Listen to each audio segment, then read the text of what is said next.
Assalamualaikum dan salam sejahtera. Dalam video kali ini, kita akan belajar tentang jenis-jenis order dalam forex trading, iaitu market order, limit order, stop order dan stop limit order. Ini adalah asas penting untuk mengurus entry, mengawal risiko dan meningkatkan ketepatan strategi trading anda. Jadi apakah itu forex order? Order dalam forex ialah arahan kepada broker untuk masuk atau keluar daripada pasaran pada harga tertentu.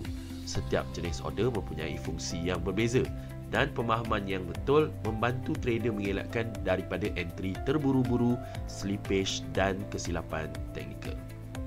Jadi apakah ia maksud market order? Market order adalah arahan untuk beli atau jual pada harga pasaran semasa. Ia digunakan apabila anda mahu entry secara serta-merta. Antara ciri-cirinya adalah eksekusinya yang paling cepat, sesuai ketika pasaran bergerak laju atau semasa news, tetapi ia datang dengan risiko mungkin berlaku slippage semasa volatility yang tinggi. Jadi bilakah sesuai ia digunakan? Antaranya termasuklah semasa scalping, breakout yang sangat laju dan apabila anda perlukan confirmation candle close. Kedua adalah limit order. Limit order digunakan untuk masuk pada harga yang lebih baik daripada harga semasa. Terdapat dua jenis limit order, iaitu buy limit untuk membeli lebih rendah daripada harga semasa, sell limit untuk menjual lebih tinggi daripada harga semasa. Kegunaannya ialah bila anda nak entry pada pullback, strategi buy low sell high dan mengelakkan entry FOMO. Ini membantu trader entry pada zon support atau resistance tanpa perlu pantau chart sepanjang masa.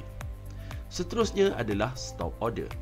Stop order digunakan untuk masuk pasaran hanya selepas harga bergerak melepasi paras tertentu. Ada dua jenis stop order, iaitu buy stop, iaitu entry buy lebih tinggi daripada harga semasa, dan sell stop, iaitu entry sell lebih rendah daripada harga semasa. Kegunaannya ialah untuk trade breakout, memastikan entry hanya berlaku apabila trend sudah jelas dan mengurangkan risiko false signal. Seterusnya adalah stop limit order. Ia adalah gabungan stop order dan limit order.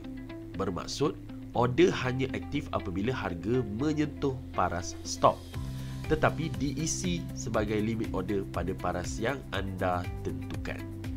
Kegunaan utamanya ialah untuk entry breakout tetapi mahu kawal slippage, untuk mengelakkan entry terlalu jauh daripada harga rancang dan sesuai untuk news trading ataupun pergerakan yang agresif.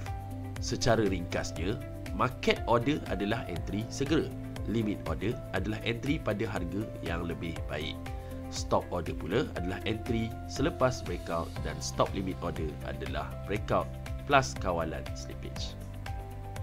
Sedikit tips praktikal yang saya boleh berikan dalam video kali ini ialah gunakan market order untuk entry yang cepat, gunakan limit order untuk pullback, guna stop order untuk breakout strategi dan gunakan stop limit order jika anda mahu lebih kawalan semasa news. Sebagai penutup, terima kasih kerana menonton video ini. Dan untuk menghasilkan trading plan yang konsisten, pastikan anda faham setiap jenis order dan pilih mengikut situasi pasaran. Jangan lupa like, share dan subscribe untuk lebih banyak video pendidikan forex dari kami. Jumpa lagi dalam video seterusnya.